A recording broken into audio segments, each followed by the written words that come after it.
بہرحال پھر بھی ان کے درمیان بنیادی قدریں مشترک ہوتی تھیں۔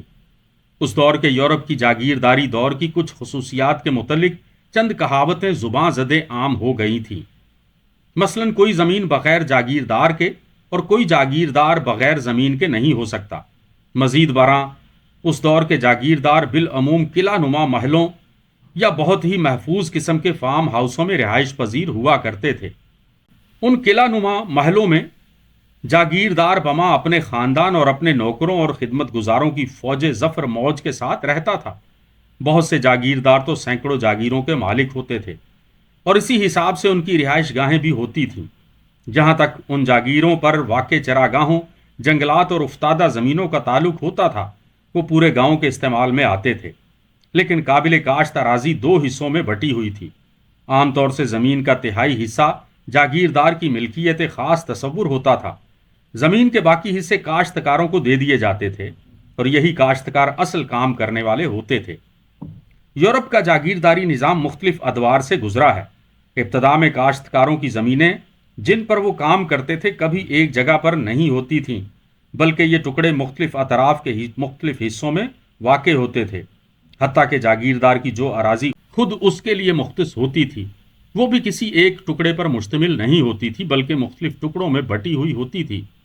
لیکن آہستہ آہستہ یہ اراضی یکجا ہونے لگی، کیونکہ ٹکڑوں اور پٹیوں میں تقسیم شدہ اراضی خاص نقصان دہ تھی۔ آخر کار چند صدیوں کے تجربے کے بعد اراضی کی تقسیم کا سلسلہ بند کر دیا گیا۔ جاگیرداری کے ابتدائی دور میں تو جاگیرداروں کو زراعت کے متعلق کچھ بھی علم نہیں تھا۔ ان کو یہ بھی معلوم نہ تھا کہ کس فصل کے بعد کس غلے کی کاشت زمین کی توانائی بڑھانے اور زمین کو کمزوری سے بچانے کے لیے زیادہ مفید ہے۔ وہ صرف اتنا سمجھ سکے تھے کہ صرف ایک ہی طرح کے غلے کی ہر سال کاشت مفید نہیں ہوتی، اس لیے وہ ہر سال عدل بدل کر کے مختلف فصلیں مختلف رقبوں میں بویا کرتے تھے۔ اگر پہلے سال الف ٹکڑے میں گیہوں یا رائی کی کاشت کی جاتی تھی، تو اسی کے ساتھ بے ٹکڑے میں جو بو دی جاتی تھی، اور جیم ٹکڑا اس سال خالی چھوڑ دیا جاتا تھا۔ یہ سبق بھی کاشتکاروں اور جاگیرداروں نے صدیوں کے تجربوں سے سیکھا تھا، اور اس ضمن میں نہ تو کوئی استاد تھا، نہ ہی رہنمائی کے لیے کوئی کتاب تھی۔ یہ صرف تجربہ تھا جس سے ان کے ذہنوں نے فائدہ اٹھایا۔ قدیم زمانے میں جاگیرداری نظام کی تنظیم دو اہم بنیادوں پر قائم تھی۔ اول، قابل کاشت اراضی دو حصوں میں تقسیم کی جاتی تھی۔ ایک حصہ جاگیردار کی ملکیت ہوتا تھا اور اسی کی منفعت کے لیے بویا جاتا تھا۔ دوسرا حصہ بہت سے کاشتکاروں میں تقسیم ہوتا تھا۔ دوم، آج کی کاشتکاری کے دستور کے مطابق اس دور میں زرعی اراضی کو بیک وقت زیر کاشت نہیں لایا جاتا تھا، بلکہ اس کو مختلف ٹکڑوں اور پٹیوں میں تقسیم کر کے مختلف اوقات میں بویا جاتا تھا اور اسی کے مطابق کٹائی ہوتی تھی۔ نیز بیگار کی رسم اس زمانے میں بھی تھی۔ مثال کے طور پر کاشتکار کو صرف اپنی ہی زمین پر کاشت نہیں کرنی پڑتی تھی، بلکہ اپنے جاگیردار کی اراضی پر بھی بغیر کسی معاوضے کے کام کرنا پڑتا تھا۔ جہاں تک اس زمانے کے کاشتکاروں کا تعلق ہے، تیسری دنیا کے آج کے کاشتکاروں سے ان کی حالت چنداں مختلف نہ تھی۔ ازمنہ وسطیٰ میں کاشتکار گھاس پھونس کے بوسیدہ جھونپڑوں میں اپنی زندگی کے دن گزارنے پر مجبور تھے۔ یہ بیچارے کاشتکار اپنی دور افتادہ اور بکھری ہوئی اراضی پر، جو انگلستان میں اوسطاً 15 سے 30 ایکڑ تک ہوتی تھی، فرانس میں اوسطاً 40 سے 50 ایکڑ تک ہوتی تھی، دن رات کی انتھک محنت کے بعد بھی مشکل اتنا پیدا کر پاتے کہ جسم و جان کا تعلق کسی نہ کسی طرح باقی رکھ سکیں۔ اس کے باوجود اس کو جاگیردار کے فارم پر بغیر کسی معاوضہ کے ہفتہ میں 2-3 دن محنت کرنی پڑتی۔ اس مستقل بیگار کے علاوہ فصل کی تیاری کے موقع پر اس کو سب سے پہلے جاگیردار کی فصل کاٹنا اور غلہ تیار کرنا پڑتا تھا۔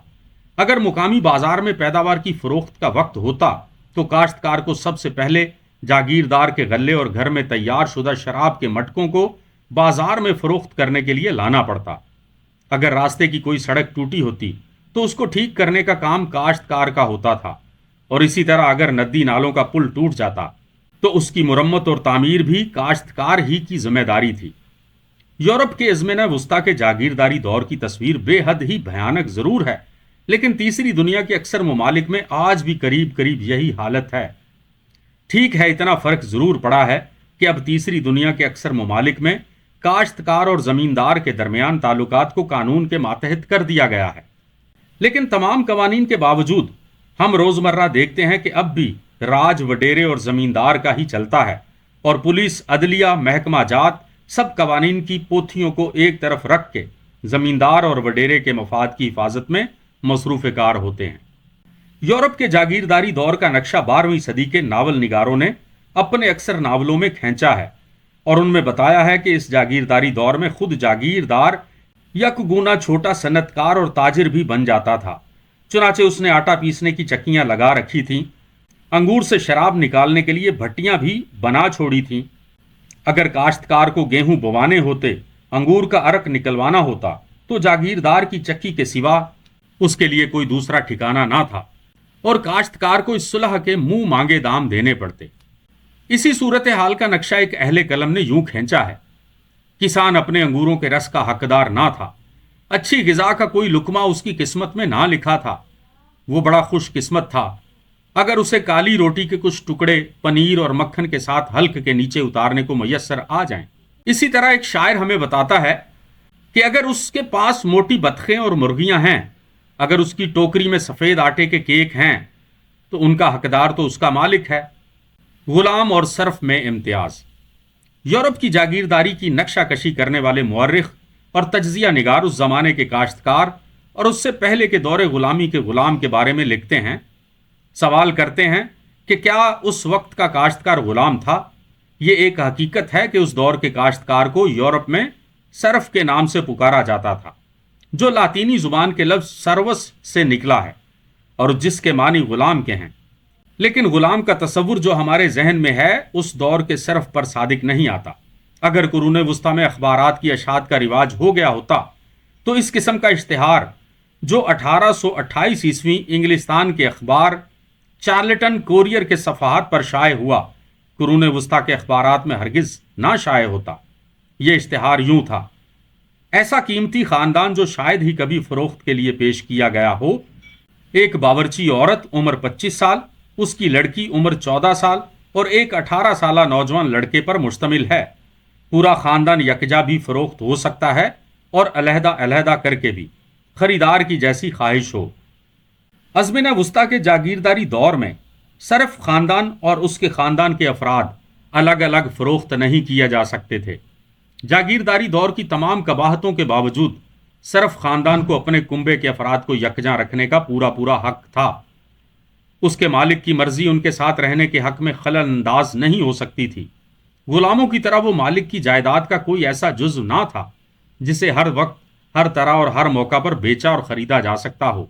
صرف اپنی زمین کا ایک ایسا لازمی حصہ تھا جسے زمین سے الگ کر کے فروخت نہیں کیا جا سکتا تھا۔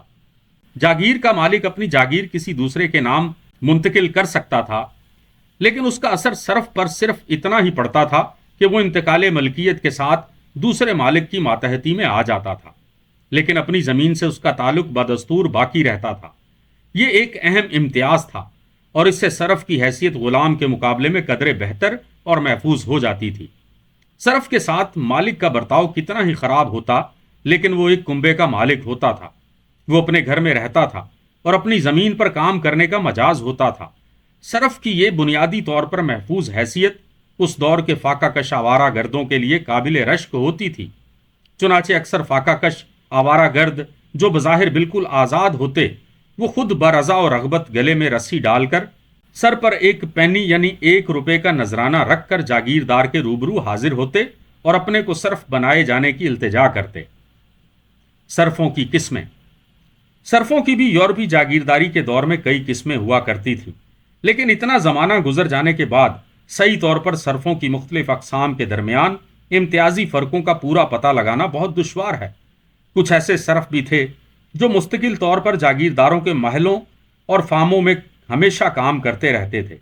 یہ بہت غریب صرف ہوتے تھے اور ان کو بورڈرز کہتے تھے۔ گاؤں کے کنارے 2 یا 3 ایکڑ ان کی کل کائنات ہوتی تھی۔ صرفوں کی ایک اور قسم کوٹرز کے نام سے پکاری جاتی تھی۔ یہ غریب صرف ایک جھونپڑے کے سوا کوئی اور ملکیت نہ رکھتے تھے اور صرف پیٹ کی روٹی کے سہارے پورے خاندان کے ساتھ جاگیردار کے زیر سایہ اپنی پوری زندگی بسر کر دیتے تھے۔ ان کا یہ سلسلہ نسل در نسل چلتا رہتا۔ صرفوں کی ایک اور قسم کو ویلین کہا جاتا تھا۔ یہ لوگ دوسرے بدقسمت صرفوں کے مقابلے میں زیادہ خوش قسمت بھی ہوتے تھے اور ترقی یافتہ بھی، اس لیے ان کو کچھ معاشی آزادیاں بھی حاصل تھیں۔ وہ اپنے کاروبار میں جاگیردار کے کچھ زیادہ پابند نہ تھے، گو ان کے فرائض بھی مقرر تھے۔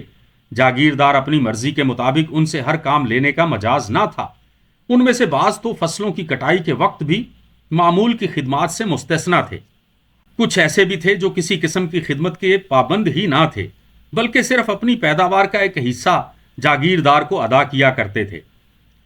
ان کے علاوہ کچھ ایسے لوگ یا اعلیٰ قسم کے صرف بھی تھے جو نہ کسی قسم کی خدمت انجام دیتے اور نہ ہی پیداوار کا کوئی حصہ مالک کی خدمت میں پیش کرتے، بلکہ اس کی بجائے ایک مقررہ رقم نقدی کی صورت میں مالک کو ادا کرتے رہتے، اور یہی وہ طریقہ تھا جو آہستہ آہستہ رائج ہوتا گیا۔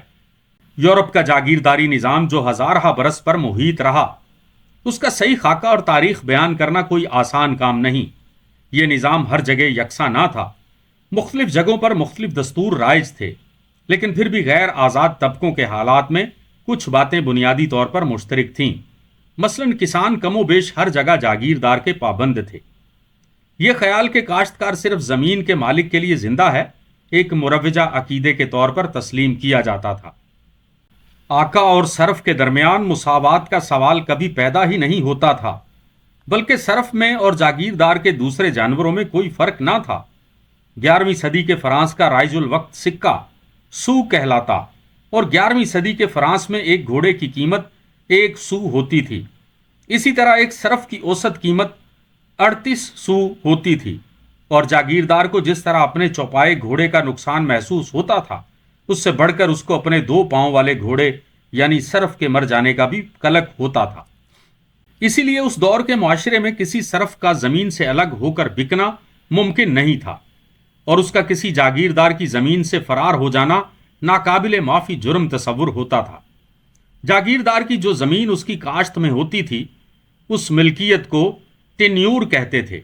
یہ بھی لاطینی زبان ہی کا لفظ تھا، اور اس ملکیت میں صرف کی ملکیت بھی شامل ہوتی تھی۔ اس لیے اگر کوئی صرف زمین پر سے بھاگ نکلنے کی کوشش کرتا اور پکڑ لیا جاتا تو اس کو سخت سے سخت سزا دی جاتی۔ چنانچہ بریڈ فورڈ کی جاگیر کے مالک کی یادداشتیں جو 1349 سے 1358 عیسوی کی دہائی پر مشتمل ہیں، ان میں درج ہے۔ ولیم چلیڈنگ کی لڑکی ایلس جو مالک کی لونڈی ہے، آج کل یورپ میں رہتی ہے، اس لیے اس کو گرفتار کر کے ہمارے ہاں لایا جائے۔ جاگیردار کے لیے اپنے صرفوں کی تعداد میں کمی کسی صورت میں بھی برداشت نہیں ہوتی تھی، کیونکہ اس کے کام کاج اور پیداوار کے متاثر ہونے کا ڈر ہوتا تھا۔ اس لیے صرفوں کی آل اولاد کی شادیوں پر بھی پابندیاں عائد ہوتی تھیں، اور وہ جاگیر کے باہر کسی دوسری جگہ مالک کی منظوری کے بغیر شادی نہیں کر سکتے تھے۔ کسی صرف کے مرنے کے بعد اس کا جائز وارث ایک خاص ٹیکس ادا کرنے کے بعد ہی اس کی ملکیت کا وارث بن سکتا تھا۔ اسی بریڈ فورڈ کی جاگیردار کی یادداشت میں اس وراثتی ٹیکس کے متعلق ایک واقعہ درج ہے۔ رابرٹ ولد روجر ولد ریچرڈ، جس کے پاس مکان اور 8 ایکڑ اراضی تھی، مر گیا ہے۔ اس کا بھائی اور وارث جان آیا ہے۔ جاگیر کے رواج کے مطابق 3 شلنگ وراثتی ٹیکس ادا کرے اور ملکیت پر تصرف حاصل کرے۔ سماجی نظام۔ اس اقتباس میں رواج کا جو ذکر ہوا ہے، یہ رواج دراصل اس دور کے قوانین کا مظہر تھے۔ ازمنہ وسطیٰ میں کوئی ایسی مرکزی مضبوط حکومتیں نہیں ہوا کرتی تھیں جو اس وقت کے سماجی نظام کے ہر پہلو پر حاوی ہوتیں۔ اس وقت کا پورا نظام نیچے سے اوپر تک چند پابندیوں اور خدمتوں پر منحصر تھا، اور یہ بات بھی ذہن نشین کر لینی چاہیے کہ جاگیرداری دور میں اراضی پر قبضہ کے معنی یہ نہ تھے کہ کوئی شخص آج کل کی طرح آزادی سے اس زمین پر جو چاہتا کرتا، بلکہ اس دور میں قبضہ نام تھا ان چند ذمہ داریوں کا جو جاگیردار کو بھی ایک خاص شخص کے مفاد کے لیے اپنے اوپر عائد کرنی پڑتی تھیں۔ اگر کوئی شخص ان ذمہ داریوں سے پوری طرح عہدہ برا نہ ہو سکتا تو زمین اس سے واپس لے لی جاتی۔ صرف کے اوپر اپنے مالک کی خدمات کی ذمہ داریاں عائد ہوتی تھیں، اور مالک جنگ کے زمانے میں اپنے صرفوں کی حفاظت کا ذمہ دار ہوتا تھا۔